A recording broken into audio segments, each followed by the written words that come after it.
This is the Cynefin Framework, pronounced Cynefin, for those of you who don't speak Welsh. The origin of the name itself is deserving of explanation. Its literal translation is habitat or place, but what it actually means is the place of your multiple belongings. It's this very sense that you're rooted in many different paths which profoundly influence what you are, but of which you can only ever be partially aware.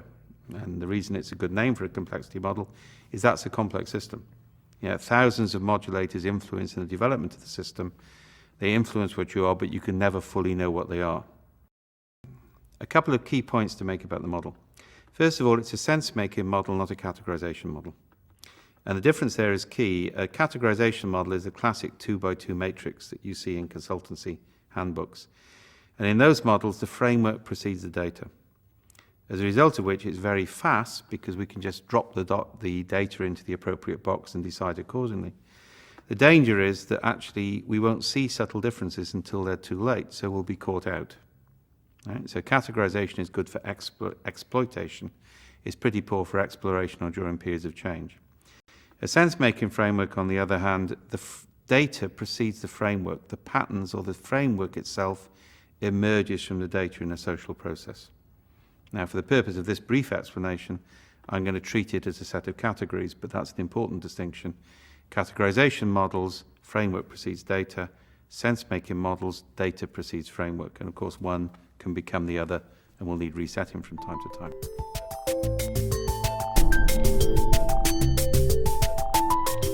We take the three basic systems here: ordered systems, complex systems, chaotic systems. We create a new category called disorder, and we divide order into two, simple and complicated.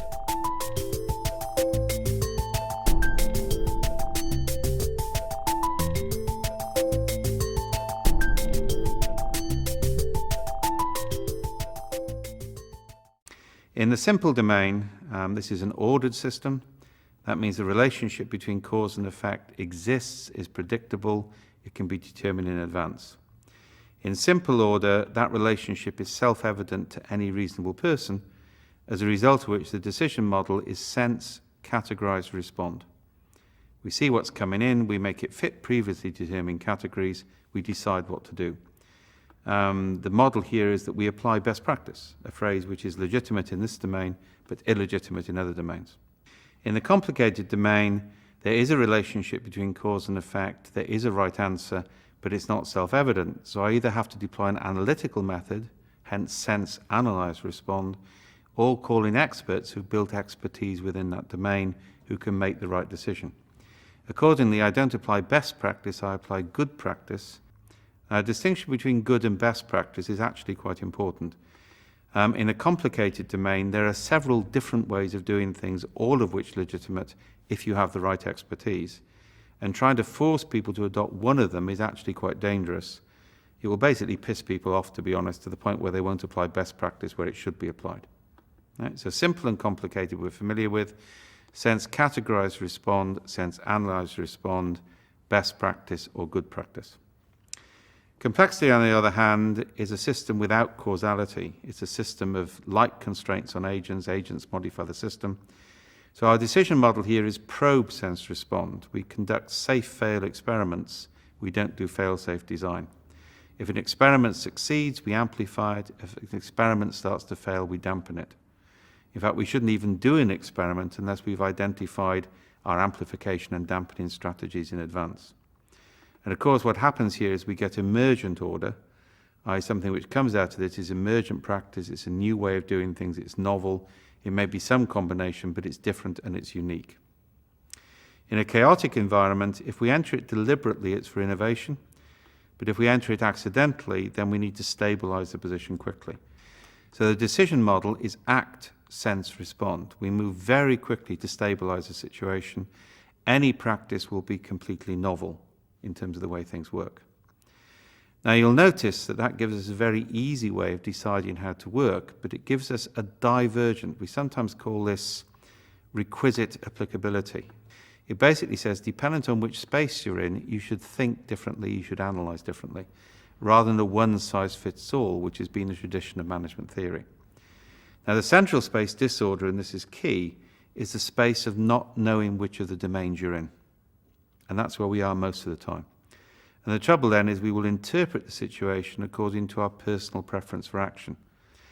Now, the danger is if you spend 2 or 3 years of your life in a purely bureaucratic, process-based role, then you tend to see all problems as a failure of process. If you're a deep expert, then any problem is a failure to give you enough time or resource to do analysis. Natural complexity workers, battlefield commanders, politicians, their reaction to a crisis is to get lots of different people together from lots of different backgrounds in a desperate hope that somebody will come up with the right solution. That's actually quite a good strategy. And of course, the fascists love a crisis because then they can be given absolute command of everybody who has to do what they're told. So what you get in a normal decision environment is that people are in the disordered space, assessing the situation according to their preference for action. One of the main functions of the Cynefin Framework is to allow people to say, hang on a minute, it's complex, therefore we probe, or hang on a minute, that's complicated, which expert shall we bring to bear?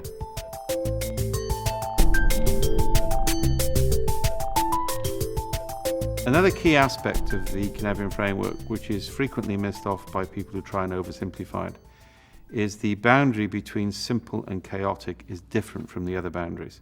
It's actually represented in the Harvard Business Review article as a cliff, or in other articles as a symbolic type of wave at the bottom. Yeah? The principle here is if you start to believe that things are simple, you start to believe that they're ordered, you start to believe in your own myths, you start to believe that past success means you're invulnerable to future failure, you effectively move to the complacent zone, which is the boundary between simple and chaotic, and you fall over the edge in a crisis. Right? All the other boundaries allow for transitions. For this, you fall over the edge and recovery is very, very expensive. It therefore follows that you should manage in the complicated and complex spaces and only move a very small amount of material down into the simple, because that's actually highly vulnerable to rapid or accelerated change. So the Cynefin Framework is a decision framework. It's an analytical framework. It's been used for decision theory, it's been used for knowledge management, it's been used for IT design, for project management, because it recognizes the causal differences that exist between different types of system and gives people a very quick and easy way to flip between them so they can use the appropriate method for the appropriate domain.